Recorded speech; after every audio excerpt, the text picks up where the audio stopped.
Vote चोर गद्दी छोड़, अमित शाह के सामने ही वोट चोरी के नारे लग रहे हैं। यह तो गजब हो गया दोस्तों। यह जो वीडियो है ना, वो इस वक्त जबरदस्त तरीके से वायरल हो रहा है। यह देखा आपने? यह वीडियो जो वायरल हो रहा है बताता है कि वोट चोर गद्दी छोड़ का राहुल गांधी का जो नारा है अब भाजपाइयों की जुबान पर आ गया है। पहले एक बार फिर से यह वीडियो देखिए, फिर माजरा क्या है वो आपको बताएंगे। यह क्यों हुआ, कैसे हुआ और अमित शाह के सामने ही हो गया। पहले जरा देखिए क्या हुआ। अभी अभी ये राहुल बाबा यात्रा कर गए ना भाई। यात्रा का विषय क्या था उनका बताओ तो जरा। अरे यार, वोट चोरी नहीं था, मैं बाद में बताता हूं क्या था। अब हुआ क्या वो समझिए। दरअसल बिहार के रोहतास में बीजेपी के चाणक्य कहे जाने वाले गृह मंत्री अमित शाह की रैली हो रही थी, मगर शाह ने भी सोचा नहीं होगा कि इस बार रैली में वो हो जाएगा जो अब तक नहीं हुआ।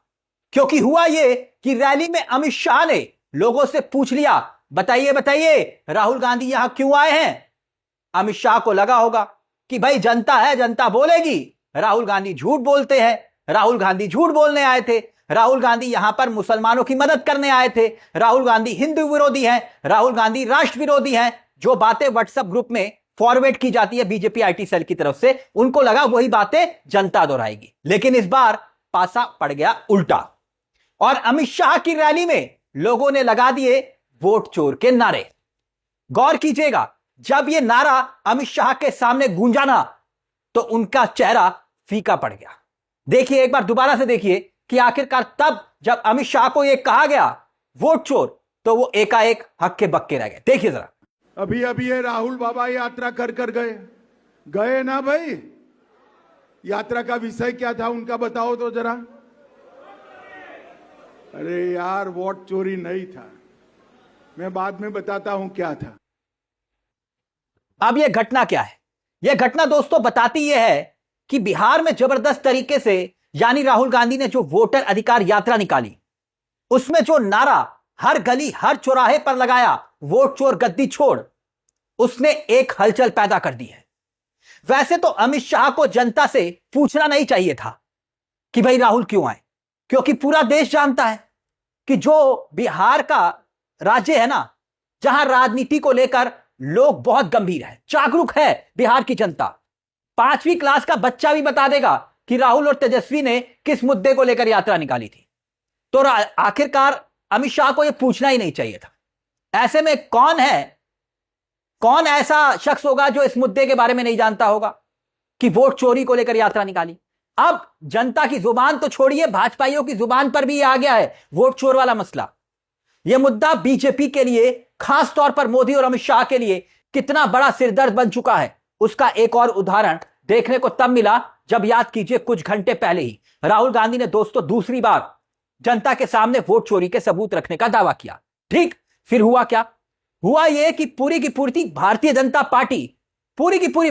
पार्टी राहुल गांधी पर टूट पड़ी। मगर गौर कीजिएगा, अपनी पूरी बात रखते वक्त जब राहुल गांधी सबूत रख रहे थे, उस दौरान राहुल गांधी ने भारतीय जनता पार्टी बीजेपी का नाम नहीं लिया, ना ही मोदी का नाम लिया, ना ही अमित शाह का नाम लिया। सिर्फ सवाल उठाए चुनाव आयोग पर, मगर बिफर पड़ा भारतीय जनता पार्टी का कुनबा। मगर बड़ा सवाल यह कि क्या बिहार में यह नारा वाकई में लोगों के दिल दिमाग में अब घर चुका है? एक तो पहले ही नीतीश कुमार, चिराग पासवान, जितिन राम मांझी सभी अपनी अपनी डिमांड सीट बंटवारे को लेकर रख रहे हैं, जिसने पेच उलझा दिया है। और ऊपर से यह नारा परेशान कर रहा है।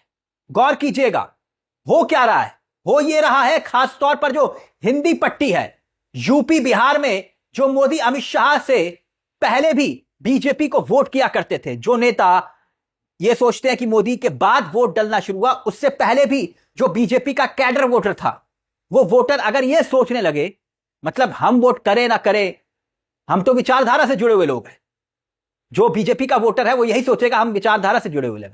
मगर यह मुद्दा अगर असर कर रहा है तो यहां एक बात और होती है, ट्रस्ट डेफिसिट मतलब विश्वास की कमी को पैदा करता है। बीजेपी और उसका जो कोर वोटर है उसके बीच में अगर जो पुराने वोटर हैं, जो जुड़े हुए हैं बीजेपी के, उसके दिल दिमाग में अगर ये चला गया कि भाई यहां तो मामला कुछ और है, तो ऐसे में अमित शाह और मोदी के लिए दिक्कत होगी।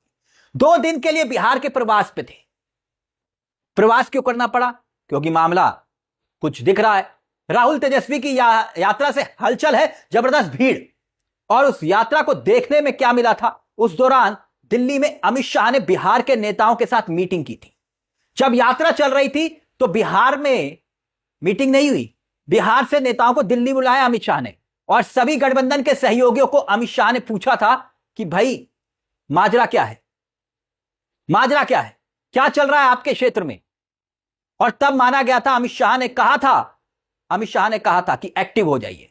हो सकता है, गृह मंत्री हैं, सारी रिपोर्ट्स उन तक पहुंचती हैं, ग्राउंड रिपोर्ट्स उन तक पहुंचती हैं, तो क्या वाकई में ये जो करंट है अब अमित शाह की रैलियों तक पहुंच रहा है? गौर कीजिएगा एक और बात, जमीन पर लोगों के बीच में इस बात को लेकर भी नाराजगी बताई जा रही है कि जो एसआईआर का मुद्दा था, उस मुद्दे को लेकर चुनाव आयोग ने जिस तरह से 65,000 लोगों के नाम काटने का दावा किया, और उसके बाद यह सच्चाई सामने आई कि भाई कुछ लोग तो मरे नहीं है, जिंदा हैं, और उनके नाम भी काट दिए गए। बहुत से लोग ऐसे थे जो दूसरी जगह शिफ्ट भी नहीं हुए थे, उनके नाम भी काट दिए गए। अब तो सुप्रीम कोर्ट ने बोल दिया कि गड़बड़ी पाई गई, चुनाव आयोग को कहा तो पूरी प्रक्रिया को ही रद्द कर देंगे। सोचिए कितना गंभीर मामला है दोस्तों। और ऐसे में बीजेपी इस मुद्दे का सामना करेगी चुनाव में। और कुछ दिन पहले ही मोदी ने पूर्णिया की रैली की थी, पूर्णिया में रैली हुई थी, और उसके बाद अमित शाह पहुंच गए 2 दिन के लिए बिहार के दौरे पर। अब मोदी फिर से अभी पिंडदान भी करने वाले हैं अपनी स्वर्गीय माता जी का, सुनने में यह आया है। और इसके अलावा दोस्तों, अमित शाह ने पटना में नीतीश कुमार के साथ बैठक की है। जेडीयू के कार्यकारी अध्यक्ष संजय कुमार भी उस बैठक में बताया जा रहा है मौजूद थे। संजय कुमार के बारे में दरअसल दोस्तों कहा जाता है कि वो अमित शाह के ही आदमी है। जेडीयू का जो प्रमुख उनको बना दिया गया, वो अमित शाह ही एक किस्म से पूरे जेडीयू को अपने हिसाब से चलाते हैं, कहा जाता है, कहने वाले यही कहते हैं। अब कितनी सच्चाई है ये हम नहीं जानते। इसके साथ साथ अमित शाह रोहतास के डेहरी पहुंचे थे। यहां पर भी 11 जिलों के नेताओं और कार्यकर्ताओं से उन्होंने बातचीत की थी। बेगूसराय पहुंचे थे। मैं इसलिए बता रहा हूं टाइमलाइन, क्योंकि अमित शाह कितने एक्टिव हो चुके हैं, और खास तौर पर इस नारे को लेकर जो हड़कंप मचा हुआ है, उसको लेकर अमित शाह ने खुद कमान संभाल ली है। यानी कि बीजेपी के चणक के लिए अपने हाथ में कमान ले ली। मगर डर उस नारे का है जो लोग तो छोड़िए, बीजेपी कार्यकर्ताओं की जुबान पर आ गया है, वोट चोर।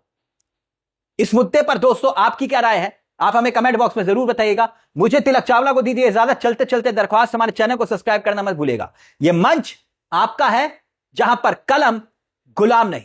नमस्कार, जय हिंद, जय भारत।